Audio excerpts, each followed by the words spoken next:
एक युवा हो रहे किशोर व्यक्ति ने एक दिन रास्ते में जा रहे एक धनी व्यक्ति के ठाठ बाट को देखा। उसने सोचा कि धनवान बनना सबसे अच्छा रहेगा, इसलिए उसने कई दिनों तक उसी में लगने का बहुत प्रयास किया और इससे कुछ पैसे भी कमा लिए।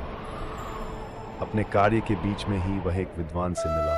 उसने विद्वान की विद्वता से बहुत प्रभावित होकर कमाई करने का ख्याल अपने दिमाग से निकाल दिया और वह भी विद्वान बनने की इच्छा लिए पढ़ने लगा। लेकिन अभी उसने सीखना शुरू ही किया था कि उसकी भेंट एक बहुत बड़े संगीतज्ञ से हो गई। अब उसका ध्यान संगीत की तरफ आकर्षित होने लगा था। उस दिन ने उसने अपनी पढ़ाई बंद कर दी और उसने संगीत सीखना आरंभ कर दिया। लेकिन ये क्या, काफी उम्र बीत जाने के बाद न वह पैसे वाला बन सका, न विद्वान और न ही संगीतज्ञ। एक दिन वह एक साधु महात्मा से मिला और अपने दुख का कारण महात्मा जी को बताया। साधु महाराज बोले, सारी दुनिया में आकर्षण भरा पड़ा है, बस तुम लक्ष्य बनाओ, निश्चय करो और फिर जीते जी उसी पर अमल करो, तुम्हारी उन्नति अवश्य होगी।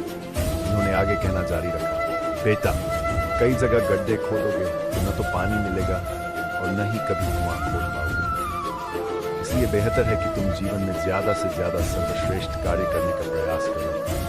ये तभी हो पाएगा जब तुम आत्मनियंत्रण रख पाओगे। इसलिए जो भी काम हाथ में लो उसे धैर्यपूर्वक रखो, क्योंकि फल लगने में देरी जरूर है।